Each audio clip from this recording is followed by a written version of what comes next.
ಕೇಳಿ ಕಥೆ ವಿಶ್ವಾಸ. ಕಥೆ ಬರೆದು ಪ್ರಸ್ತುತಪಡಿಸಿದವರು ವಿದ್ಯಾ ಕಲ್ಯಾಣ್ ಶೆಟ್ಟಿ.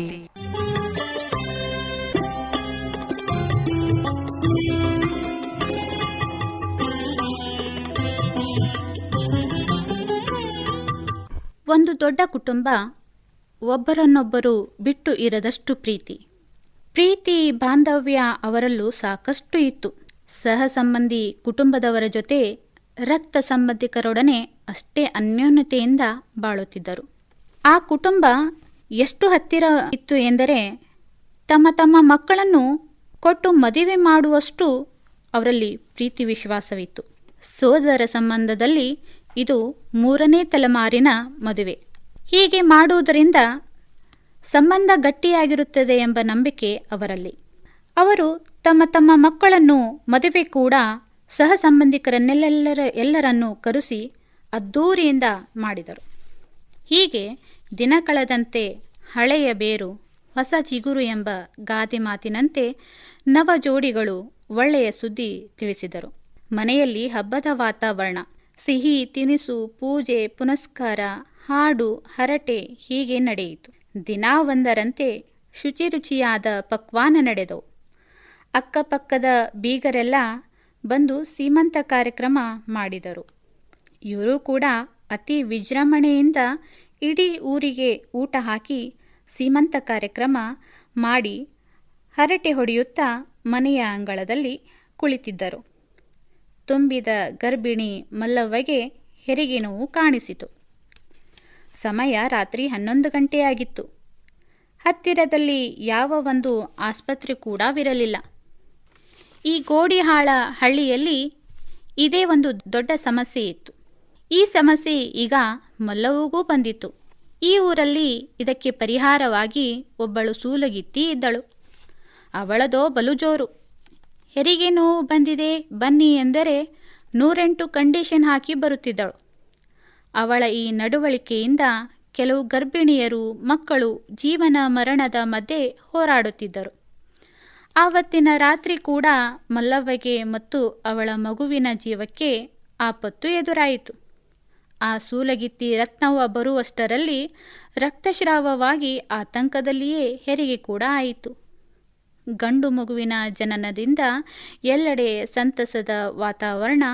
ತಾಯಿ ಮಗುವಿನ ಆರೋಗ್ಯಕ್ಕೆ ಹೆಚ್ಚಿನ ಮುತುವರ್ಜಿ ವಹಿಸಿದರು. ಆದರೆ ಮಗು ಬೆಳೆದಂತೆ ಅಷ್ಟೊಂದು ಹುಷಾರಾಗಿ ಇರದೇ ಇದ್ದುದನ್ನು ತಾಯಿ ಮಲ್ಲವ್ವನ ಗಮನಕ್ಕೆ ಬರುತ್ತದೆ. ಇದನ್ನು ಅವಳು ಮನೆಯವರ ಮುಂದೆ ಹೇಳಿದರೂ ಮಗು ಚಿಕ್ಕದಿದೆ, ಅದಕ್ಕೆ ನಿನಗೆ ಹಾಗೆ ಅನ್ನಿಸಿರಬಹುದು ಎಂದು ಉದಾಸೀನ ಮಾಡಿದರು.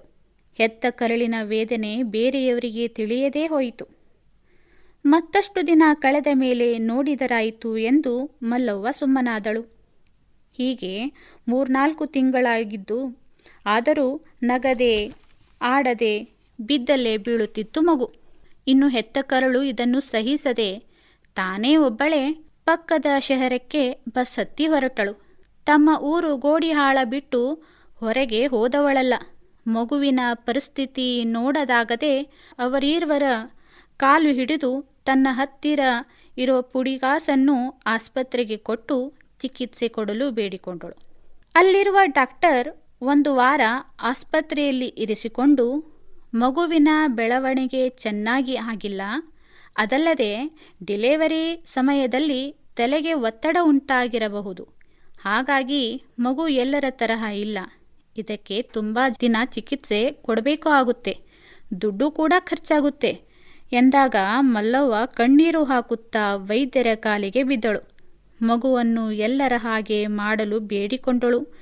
ಈ ವಿಚಾರವನ್ನು ಗೋಡಿಹಾಳದಲ್ಲಿರುವ ತನ್ನ ಮನೆ ಮಂದಿಗೆ ತಿಳಿಸಿದಳು. ಊರಿಂದ ಮಗುವಿನ ತಂದೆ ಅಜ್ಜ ಅಜ್ಜಿ ಇನ್ನಷ್ಟು ದುಡ್ಡನ್ನು ಸಾಲ ಮಾಡಿ ತರುತ್ತಾರೆ. ವರ್ಷಾನುಗಟ್ಟಲೆ ಮಗುವಿನ ಚೇತರಿಕೆಗೆ ಸಾಕಷ್ಟು ದುಡ್ಡು ಸುರಿದು ಸಾಕಾದ ದಂಪತಿಗಳು ಗೋಡಿಹಾಳಕ್ಕೆ ತೆರಳುತ್ತಾರೆ. ಅಷ್ಟೇ ಅಲ್ಲದೆ ನಾಟಿ ಔಷಧಿ ಕೊಡುವವರ ಹತ್ತಿರ ಚಿಕಿತ್ಸೆ ಕೊಡಿಸಿದರೂ ಉಪಯೋಗವಾಗಲಿಲ್ಲ. ಹೀಗೆ ಮಗು 5-6 ವರ್ಷದಾಗುತ್ತೆ. ಬೇಸತ್ತ ಮಲ್ಲವ್ವ ಎಲ್ಲ ಆಸೆಗಳನ್ನು ಬಿಟ್ಟು ಬದುಕಲು ಶುರು ಮಾಡುತ್ತಾಳೆ. ಮಗುವನ್ನು ದಿನ ಬೆಳಗ್ಗೆ ಸ್ನಾನ ಮಾಡಿಸಿ ಮನೆಯ ಗೇಟ್ ಹತ್ತಿರ ತಂದು ಕೂಡಿಸುವ ರೂಢಿ ಮಾಡಿರುತ್ತಾಳೆ. ಶಾಲೆಗೆ ಹೋಗುವ ಬರುವ ವಿದ್ಯಾರ್ಥಿಗಳನ್ನು ನೋಡುತ್ತಾ ಕೂಡುತ್ತಿದ್ದದ್ದು ಮಗು.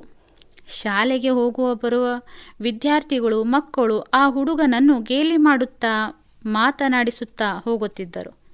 ಆದರೆ ಮಗು ಪ್ರತಿಕ್ರಿಯೆ ನೀಡದೆ ಸುಮ್ಮನೆ ಕಣ್ಣು ಬಿಟ್ಟು ನೋಡುತ್ತಾ ಇರುತ್ತಿತ್ತು. ಹೀಗೆ ನಡೆಯುತ್ತಿರುವಾಗ ಆ ಗೋಡಿಹಾಳಕ್ಕೆ ದೂರದ ಧಾರವಾಡದಿಂದ ಮಾಲತಿ ಎಂಬ ಒಬ್ಬ ಶಿಕ್ಷಕಿ ವರ್ಗಾವಣೆಯಾಗಿ ಬರುತ್ತಾಳೆ. ತುಂಬಾ ಸುಂದರ ಮತ್ತು ಸುಶಿಕ್ಷಿತ, ಮಕ್ಕಳಲ್ಲಿ ದೇವರನ್ನು ಕಾಣುವ ಮನೋಭಾವನೆ ಹೊಂದಿದವಳಾಗಿದ್ದಳು. ಕೆಲವೇ ದಿನಗಳಲ್ಲಿ ಮಕ್ಕಳ ಮನಸ್ಸನ್ನು ಗೆದ್ದಿದ್ದಳು. ಅವಳು ಬಂದಾಗಿನಿಂದ ಶಾಲೆಗೆ ಒಂದು ಕಳೆ ಬಂದಿತ್ತು. ಊರಲ್ಲಿ ಟೀಚರಮ್ಮ ಎಂತಲೇ ಕರೆಯಲಾರಂಭಿಸಿದರು. ಈ ಕಡೆ ಮಲ್ಲಮ್ಮಗಳು ಮತ್ತು ಆ ಮನೆಯ ಎಲ್ಲ ಸದಸ್ಯರಿಗೂ ಆ ಮಗು ಭಾರವಾಗಿತ್ತು. ತಾಯಿ ಮಲ್ಲವ್ವ ಮಗುವನ್ನು ಬೈಯುತ್ತಾ ಹೊರಗಡೆ ತಂದು ಕೂಡಿಸಿ ಅದಕ್ಕೆ ಸ್ನಾನ ಮಾಡಿಸುತ್ತಿರುವುದನ್ನು ನೋಡಿದ ಟೀಚರಮ್ಮ, ಯಾಕಮ್ಮ ಮಗುವನ್ನು ಬೈತಿದ್ದೀರಿ ಎಂದಳು. ಅಯ್ಯೋ, ಏನು ಮಾಡಲಿ ಟೀಚರಮ್ಮ, ಯಾವ ಜನ್ಮದಲ್ಲಿ ಏನು ಪಾಪ ಮಾಡಿದ್ದನೋ ಈ ಜನ್ಮದಲ್ಲಿ ಇಂಥ ಮಗು ಜನಿಸಿದೆ. ಮನೆಯವರು ಯಾರೂ ಇಷ್ಟಪಡದ ಮಗುವಾಗಿದೆ. ನನಗೋ ಹೆತ್ತ ಕರಳು ಬಿಸಿ ತುಪ್ಪದಂತಾಗಿದೆ. ನನ್ನ ಪಾಲಿಗೆ ಉಗುಳೋಕೂ ಆಗದೆ ನುಂಗೋಕೂ ಆಗದಂತಾಗಿದೆ. ನಾನಾದರೂ ಎಷ್ಟು ದಿನ ಸೇವೆ ಮಾಡಲು ಸಾಧ್ಯ?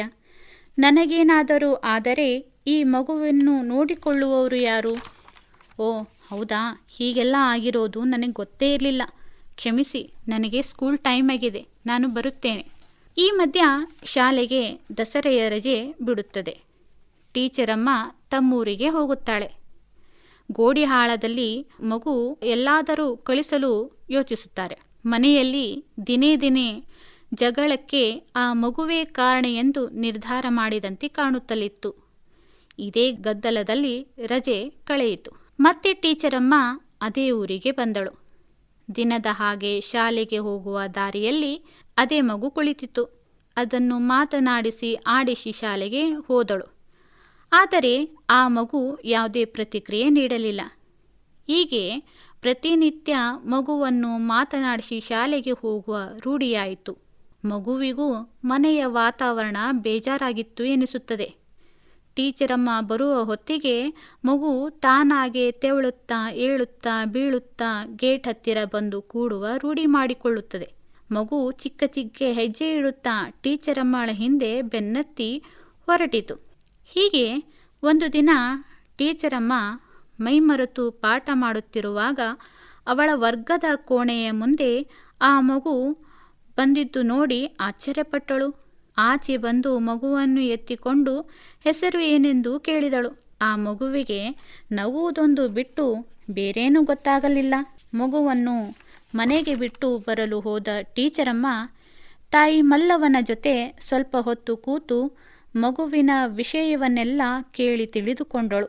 ಮಗು ಇಷ್ಟು ದೊಡ್ಡದಾದರೂ ಕೂಡ ಅದಕ್ಕೆ ಹೆಸರು ಇಡಬೇಕು ಎಂದು ಅವರ ಮನೆಯವರಿಗೆ ಅನ್ನಿಸಿರಲಿಲ್ಲ. ಇದನ್ನೆಲ್ಲ ಕೇಳಿದ ಟೀಚರಮ್ಮ ತಾನೇ ಆ ಮಗುವಿಗೆ ಹೆಸರು ಇಡಲು ಮುಂದಾಗುತ್ತಾಳೆ. ಮನೆಯವರ ಒಪ್ಪಿಗೆ ಪಡೆದು ವಿಶ್ವಾಸ ಎಂದು ಹೆಸರು ಇಟ್ಟಳು. ಪ್ರತಿನಿತ್ಯ ವಿಶ್ವಾಸನನ್ನು ತನ್ನ ಜೊತೆ ಶಾಲೆಗೆ ಕರೆದೊಯ್ಯತೊಡಗಿದಳು. ಅವರೀರ್ವರ ನಡುವೆ ತಾಯಿ ಮಗುವಿನಷ್ಟೇ ಅನ್ಯೋನ್ಯತೆ ಬೆಳೆಯಿತು. ಹೀಗಿರುವಾಗ ಶಾಲೆಗೆ ಬೇಸಿಗೆ ರಜೆ ಬಂದಿತು. ಮಾರನೇ ದಿನ ಬೆಳಿಗ್ಗೆ ಟೀಚರಮ್ಮ ವಿಶ್ವಾಸಿಗೆ ಭೇಟಿಯಾಗಿ ತಮ್ಮೂರಿಗೆ ಹೋಗುತ್ತಾಳೆ. ಆ ಮುಗ್ಧ ವಿಶ್ವಾಸಿಗೆ ಶಾಲೆ ರಜೆ ಎಂದರೆ ಏನು ಗೊತ್ತು ಹೇಳಿ? ಮರುದಿನ ವಿಶ್ವಾಸ ಪ್ರತಿನಿತ್ಯದ ಹಾಗೆ ಮನೆಯ ಬಾಗಿಲಿನ ಮುಂದೆ ಟೀಚರಮ್ಮಳ ದಾರಿ ಎಷ್ಟು ಹೊತ್ತು ಕಾದರೂ ಟೀಚರಮ್ಮ ಬರದೇ ಇದ್ದಿದ್ದರಿಂದ ಸಪ್ಪೆ ಮುಖ ಹಾಕಿಕೊಂಡು ಮನೆಯ ಒಳಗೆ ಹೋದನು. ಹೀಗೆ 2-3 ದಿನ ಕಾದರೂ ಟೀಚರಮ್ಮ ಬರದೇ ಇದ್ದುದು ನೋಡಿ ವಿಶ್ವಾಸ್ ಏಳುತ್ತಾ ಬೀಳುತ್ತಾ ಶಾಲೆಯ ಹತ್ತಿರ ಹೋಗಿ ಕೂಡುತ್ತಾನೆ. ಟೀಚರಮ್ಮಳ ವರ್ಗದ ಕೋಣೆಯ ಬಾಗಿಲನ್ನು ಬಡಿದು ಅಳತೊಡಗುತ್ತಾನೆ.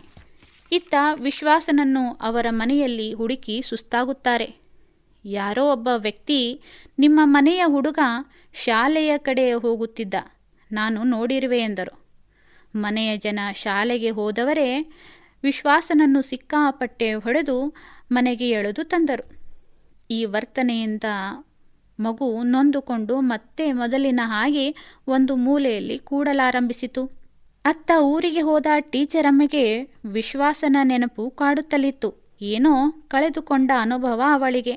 ಮನಸ್ಸು ಕೇಳದೆ ಶಾಲೆಗೆ ರಜೆಯಿದ್ದರೂ ಕೂಡ ವಿಶ್ವಾಸ್ನನ್ನ ಕಾಣಲು ದೂರದ ಧಾರವಾಡದಿಂದ ಬರುತ್ತಾಳೆ. ಟೀಚರಮ್ಮಳ ನೋಡಿದ ತಕ್ಷಣ ಮಗು ಆನಂದ ಬಾಷ್ಪ ಸುರಿಸುತ್ತಾ ಅವಳತ್ತ ಓಡಿ ಬರುತ್ತದೆ.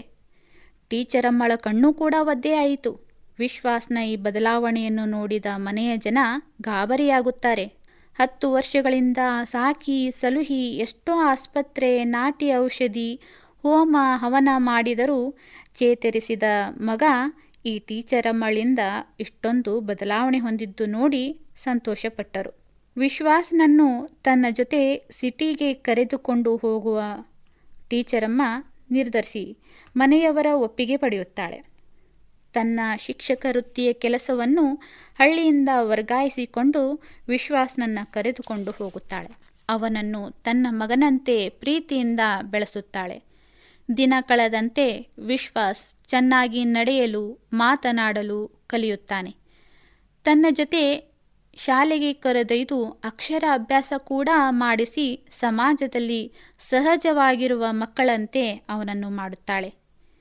ಪ್ರೀತಿ ಮತ್ತು ವಿಶ್ವಾಸದಿಂದ ಏನು ಬೇಕಾದರೂ ಸಾಧಿಸಬಹುದು ಎಂಬುದು ಈ ಕಥೆಯ ತಾತ್ಪರ್ಯವಾಗಿದೆ.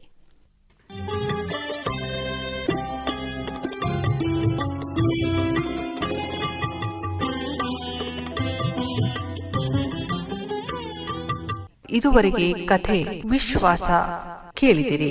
ಬರೆದು ಪ್ರಸ್ತುತಪಡಿಸಿದವರು ವಿದ್ಯಾ ಕಲ್ಯಾಣ್ ಶೆಟ್ಟಿ.